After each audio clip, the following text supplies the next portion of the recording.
Hello, everyone, and welcome. My name is Julie Mann, and I show people how they can live healthy, happy, sustainable lives by changing their habits and using cutting edge products to help them age well. And I'm really delighted because today I'm joined by Grant Notman. And if you don't know him, he is actually a bloodline planner. And you might be thinking, what is that? So actually, Grant, I'm going to hand straight over to you so that you can tell people what it is you do and tell people about this amazing habit that you've had for rather a long time. Oh no, I've got to speak now, and it's all very frightening. What should I say, Julie? I know, I'll start with what I do as a job. I'm a bloodline planner, and guess what? It's nothing to do with horse racing, it's none of that stuff. It is to do with people who are in love, because I deal exclusively with people in love because I'm a will writer. And guess what? If you don't love them, you're not going to leave them something. It's just a fact. It's the way it works. So I I'm slightly twisting the words, but to be honest, you do have to have a relationship with somebody you're going to write a will about. It's one of those things. And I find it easy to describe that if you love somebody or you have true feelings for them or they're a family member, which may not mean you love them, then that's why you write a will. And I do it like that because if I get the feeling that you're not a loving sort of person, I could possibly be wasting my time because you're not likely to do it in the end. You might talk about it and go through all the questions, but you won't do it. So the important thing is I detect that you're in love. And once I've detected you're in love, I've got a chance, which is all I need, a chance. Anyway, what are we going to talk about now, Julie? So you're going to share a habit that you've had for a long time, Grant, that really, Mm. really works for you. It's a very simple habit, and it's a writing habit, and it involves six letters.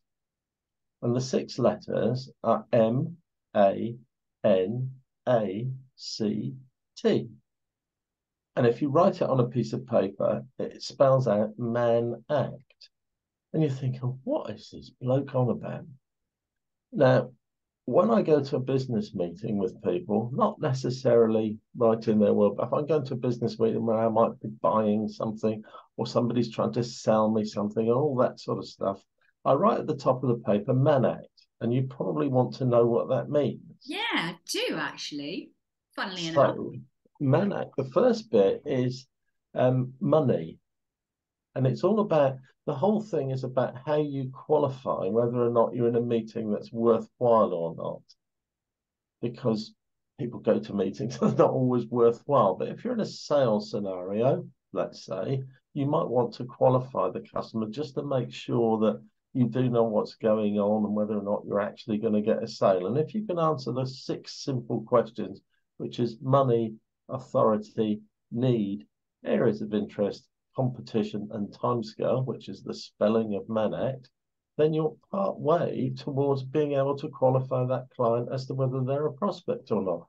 And guess what? If you write them at the top of the page and you can only answer three, that's a really good reason to go back and see them again because you need to answer the other questions. And once you've managed to get answers to all six of those questions, money, authority, need, areas of interest, competition, and timescale, you've got a qualified prospect. And guess what?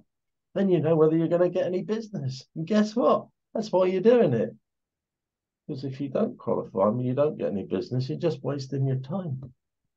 Wow, that's really, really great, Grant.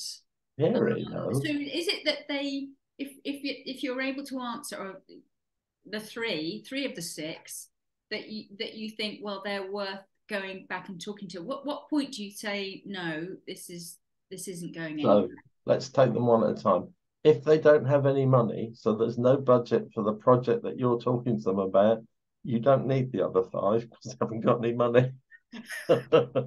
Simples. Yes. Authority will determine whether or not the person you're talking to can actually give you the business that you're talking to them about. So again, if they've got no money and they've got no authority, you have to then work out whether or not they're an influencer, and that comes a little bit later as to whether you might want to talk to them because they can influence the thing you're trying to do. Do they have a need? Now, there's lots of people in life where you'll talk to them and they're really interested in what you're doing, and they're mesmerizingly good at asking you questions about what it is you do that makes you think they're fully engaged. But if you don't think they've got a need, they're never going to buy anything. And need is a very specific thing. If whatever it is that you're presenting to them, if you can't identify that they need it, you're wasting your time, and you will just have a jolly nice time talking about stuff, but never actually get an order. Isn't that weird? The areas of interest one is whether you determine whether they're an influencer or not, and whether they can be useful to you, because sometimes people genuinely don't have authority, they genuinely don't have the budget, and you can't identify that they've got the need, but they know somebody important, and therefore they are important to you because you want to culture them to advocate your product, service, whatever it is, to somebody important in that organization or that family or whatever. So it's really, really important that you don't dismiss people who are influencers, because, as everybody knows on social media, influencers are important, but in every aspect of life, people can influence. So let me give you a scenario of a husband and wife looking to write a will. The wife might be driving the situation, husband's not interested, but if the wife says he's going to do it, he is going to do it. So a bizarre example, never happened in real life. I just mentioned it for fun. But competition's another interesting one, which is the C word in there. It's always important that you understand whether you're competing or not competing, because that might affect the way you go about things. Because last thing you want to do is give a whole load of information to somebody who's going to buy it from somebody else. So you might just cut your conversation short if you realize that you're in a really competitive situation and you realize who you're competing against. And if you traditionally lose to them, I wouldn't waste your time carrying on. Go and find a prospect that's not competing like that. And the last one of them all is T for time scale. If the person you're talking to has got the budget, they've got the authority, they've got a need, don't need to worry about the influencer bit. There's no competition, but they're not doing it for 35 years. You might want to reevaluate what you're doing with them. Unless, of course, your business is, 50 years into the cycle. But, if they're doing it in the next little while, you'd be interested. If they're not doing it for ages, the timescale question becomes important. There we are. What a great acronym, Grant. Well, Man Act. Because so that really can be, anyone can apply that if there's someone who sells something. And let's face it, we're all selling something, aren't we? we're all selling something. So really great for anyone listening to this. And then, of course, what you talked about in terms of helping people who love others and want to leave something, that's a whole other thing, isn't it? And if any of you watching have been grabbed by what Grant is saying, then please check his links out down below and find out a bit more, because he loves what he does and he's very good at what he does. And my links will be there as well. So thank you ever so much, Grant, for Man Act. And thank you everyone else for watching.